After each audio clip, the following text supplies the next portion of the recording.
मी आता नागपूरच्या जयतळा परिसरातील प्रसाद नगर येथील शिवशंभू गणेश उत्सव मंडळामध्ये आहे। या ठिकाणचे जे बाप्पा आहेत हे बाप्पा रात्री जे आहे ते चक्क हत्तीवरती मिरवणूक काढत जे आहे ते या ठिकाणी विराजमान झाले आणि सोबतच या मंडळाचं वैशिष्ट्य असं आहे की या ठिकाणी फक्त बाप्पाच नव्हे तर बाप्पाच्या सोबतीने गजराजाचा देखील या ठिकाणी विराजमान झालेला आहे आणि गणपती बाप्पाच्या मंडपासोबतच भव्य असा मंडप जो आहे तो गजराजासाठी जे आहे ते या ठिकाणी उभारण्यात आलेला आहे। अगदी या मंडपाच्या बाजूलगतच जर पाहिलं तर या ठिकाणी भव्य असा मंडप जो आहे तो उभारण्यात आलेला आहे आणि या मंडपामध्ये जे आहे ते गजराज जे आहे ते उज्जैनहून मागवण्यात आलेले आहे आणि त्यांची देखील 10 दिवस गणरायासोबत विधिवत पूजा अर्चना करून त्यांची देखील सेवा केली जाणार आहे। हा जो भव्य मंडप दिसतो या भव्य मंडपामध्ये जे आहे ते या ठिकाणी गजराज जे आहे ते आता थोड्याच वेळामध्ये या ठिकाणी विराजमान केले जाणार आहे आणि एकूणच पाहू शकतो की या ठिकाणी हे गजराज जे आहे ते आपल्याला दृश्यांमध्ये दिसून येत आहे आणि त्यांच्या खाद्यासाठी विशेष व्यवस्था जी आहे ते या ठिकाणी मंडळाकडून करण्यात आलेली आहे। आज ऊसाचं खाद्य जे आहे ते गजराजाला दिलं जाणार आहे आणि एकूणच पाहू शकतो की श्याम नावाचा हा जो गजराज आहे हा उज्जैनवरून एका आखाड्यातून मागवण्यात आलेला आहे आणि नेमकं ही संकल्पना कशी सुचली या संदर्भात आपण माहिती घेऊच। मंडळाचे पदाधिकारी आपल्यासोबत आहेत। रात्री जे आहे ते भव्य अशी याच गजराजावर बसून जे आहे ते गणरायाची मिरवणूक काढत या ठिकाणी मंडपामध्ये या मंडळाचे गणपती बाप्पा जे आहे ते विराजमान झालेत। आपल्यासोबत मंडळाचे पदाधिकारी आहेत।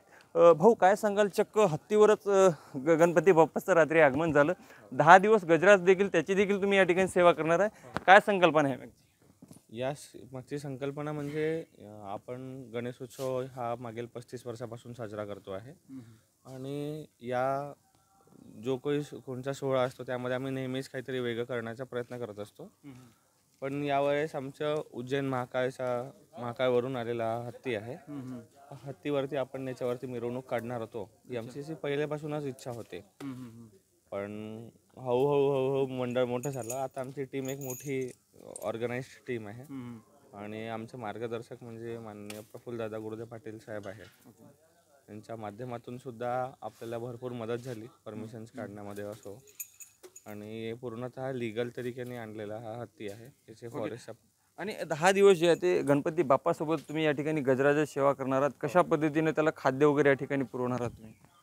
खाद्य म्हणजे त्याला लागणारं बाटा, ऊस आणि रोज त्याचे 25 किलो आटा झालं, जवार बाजरा झालं, गूळ झालं, अशा प्रकारचे वेगवेगळे त्याचे डाएट्स असतात। त्या डाएटचा पूर्णतः आम्ही काळजी घेतलेली आहे आणि तो डाएट आपण मागवलेला आहे। सकाळपासून आम्ही पाहतोय परिसरातील अनेक लोक जे आहेत ते फळं वगैरे जे आहेत ते गजराजाला या ठिकाणी चारताना दिसून येत आहे। गणपती बाप्पा बरोबर गजराजा देखील या ठिकाणी पूजा अर्चना वगैरे 10 दिवस विधिवत पद्धतीने केली जाणार?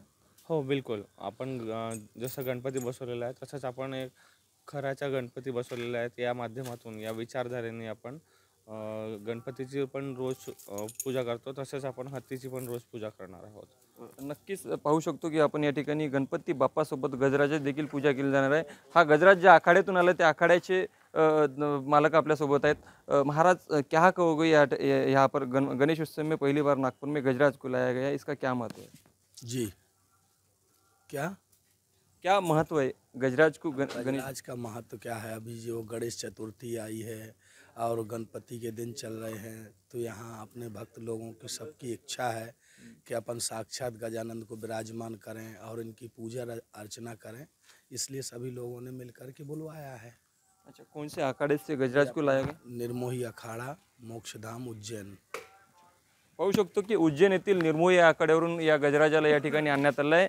गजराजाचं नाव श्याम असून आता 10 दिवस गणपती बाप्पासोबतच गजराजाची देखील या ठिकाणी विधिवत पूजा अर्चना केलेली आहे। भक्तांचा आग्रह होता की आपण गणपती बाप्पाच्या मूर्तीसोबत साक्षात गजराज या ठिकाणी आणूत आणि त्यांची पूजा अर्चना करू। त्याच अनुषंगाने मंडळाच्या पदाधिकाऱ्यांनी यावर्षी या ठिकाणी चक्क गजराजासाठी सुद्धा एक वेगळं मंडप तयार केलेलं आहे आणि गणपती बाप्पाच्या बाजूलाच तो मंडप असून 10 दिवस गणपती बाप्पाच्या पूजा अर्चनेसह आता गजराज देखील या ठिकाणी पूजा अर्चना करून सेवा केली जाणार आहे। लोकशाही मराठी करता मी ज्ञानेश्वर पवार, नागपूर। लोकशाही मराठी ऐका, पहा, जागरूक रहा।